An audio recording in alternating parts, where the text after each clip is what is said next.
Alright, so a little bit late with this review, but I guess better late than never. But never late is better. Anywho, I had to talk about this chapter because the ending and what we found out in this chapter was very important to the series, and it'd be a crime if I skipped it and waited to bunch it up with anything else and, you know, just misconstrue what the review is supposed to be about, which is about a couple of major different things going on in the Magi world right now. First of all, what we find out about the Fanalis, it makes so much perfect sense because I always kind of felt a little certain way about Morgi just being able to kick ass, and it's always been like, yeah, she's a finalist, but why are the finalists so strong? What is so special about this clan that this little girl, she's only like 15 years old, is kicking major ass left and right? Why is this? You know, it just felt a bit like, okay, I guess it's just at the end of the day, it's just shonen, whatever. It makes no sense, but it's manga, whatever. And the fact that we get a big thing and we find out where her people come from, what her people necessarily are, is like, on one hand, it kind of makes me wish, like, damn, man, if only Morgi would have just said, you know what, fuck it, I'm gonna go over there anyway, and I'll find out why I can't go back.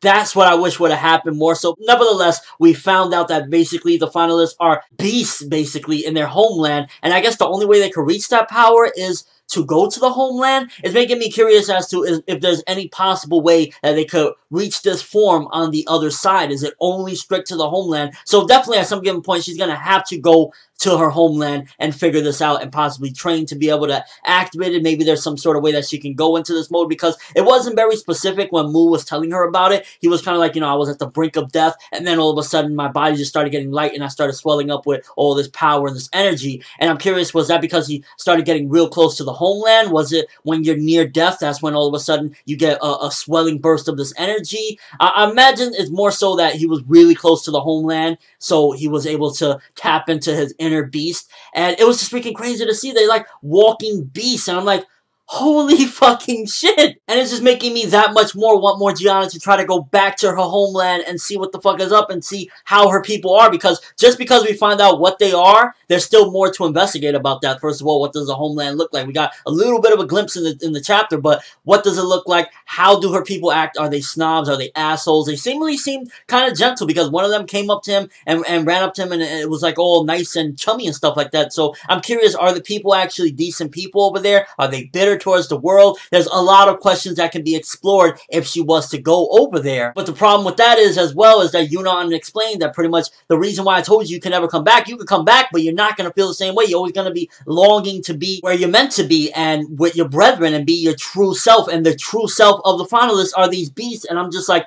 yo, if that wasn't enough, then we still got more, but like, holy fuck. Still, another thing is basically the Reign Empire and Magnustat, they're like the third power, pretty much. They have somewhat of a good influence, but at the end of the day, you put them against the Seven Alliances or the Co-Empire, and neither one of them are, like, you know, enough to take them down. So they're pretty much just this lingering power that each of them want. And if they get a hand on them, it's going to make this big war that Mu suspects, because, you know, from being with Scheherazade, he's a knowledgeable person. And it's making me think at some given point, they're going to have to concede, because either you join up with them and you become comrades, or they're gonna just come and invade your shit and take you guys by force anyway. And it's only a matter of time before this war breaks out. It's only a matter of time before we get this big war in Magi. We already had a war, but that was mainly, you know, first it started off with Magnustat trying to basically be a bunch of dicks versus the Reign, but once they actually align themselves, which they will, they'll have no choice at some given point. You think Sinbad is gonna let them float? No, it's not going to happen. Then we're going to probably get the really big war of Magi, and it's just going to be chaotic as fuck, especially when the Co-Empire, because they, you know, they're brewing shit up. They really want to go toe-to-toe and get rid of Syndria.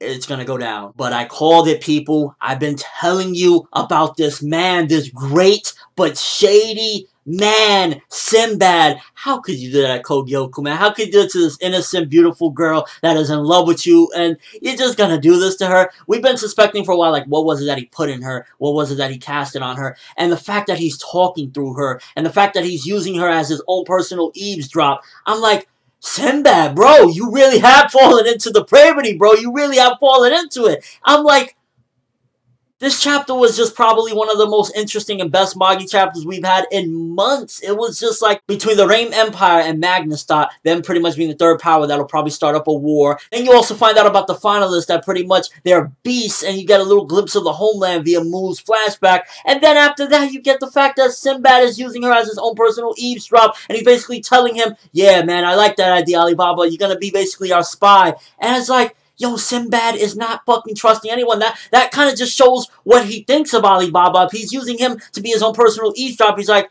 oh, okay, so I really, if you look at it closely, that's basically Sinbad saying, I don't trust you. I don't trust anyone. At the end of the day, I have to be on top of everything, and I'm going to be in every conversation I possibly can. And this stems back even when you saw Yuna, I was like, dog, you too fucking nosy. We got to go somewhere. This motherfucker want to hear everything we got to say. And Sinbad is one fucked up motherfucker. Like, this is another prime example of him being shady as hell. Poor Kogyoku is like, how can you do this to her? Now, some people will try to defend it. Some people will say, well, at the end of the day, he's thinking of the best interest of his country. And he indeed is. He's indeed looking not only the best interest of Sindria, but the best interest of the entire world. Sinbad has a greater vision above everything else. But the way he's going about doing things, the distrust, the dishonesty, the constant eavesdropping, the constantly doing basically whatever the fuck he feels like it, is really just showing what type of person he is. And I'm sure the Sinbad from the olden days was nothing like this, because he even said at one point to himself that he feels like a devious man. But nonetheless, this was a prime example of who he is. And also, just God knows how much knowledge he's amassed since he's put this on Kogyoku. That Kogyoku has just been seen left and right. He knows probably all of the Ko-Empire's plans till now. This crazy fucking shady motherfucker. Overall, this was a great chapter of Magi. As far as like progressing things, yeah, okay, Alibaba hasn't given his decision yet. We haven't moved along that. And it was mainly a big conversation between Mu and Morgiana. But regardless of what, we still got some major plays in this one between the Reign Empire Magnastadt stuff, between finding out about the Fanalis and the ending with just brilliant shit. I'm going to give this one 9.5 out of 10. The only reason why I'm not giving it that 0.5 is because I feel as though it didn't really progress. We got a lot of information, but still 9.5 out of 10. That's fucking damn near masterpiece type of chapter. Let me know what you guys think. First of all, for hardcore Sinbad fans, does that kind of change your perspective on the character? Do you feel a little bit like, yeah, he's getting a little too shady for your taste? Do you feel as though this is absolutely necessary? I feel as though it's necessary, but he's just going about things in such a wrong way, in such a shady way that is like, bro, when all's said and done, you can hide in the light. Because the difference between Sinbad and Koen is that with Sinbad, he pretends to be this nice guy. I'm going to shake your hand. Don't worry. I'm going to protect you. I'm going to be all good with you. The Ko-Empire, Koen, he's going to be like, I'm a dick. I'm letting you know. I'm an asshole. I'm a fuckface. But I'm going to be honest with you.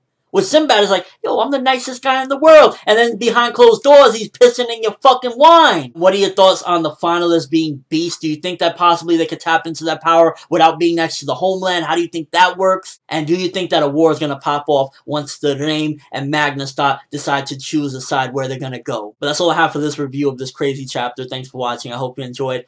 Thumbs up for the Finalist Beast Mode, and thumbs up for Sinbad's shadiness, because this fucking totally threw a curveball for me like, you a shady motherfucker, Sinbad. I'm ForneverWorld, and as always, people, have an awesome day.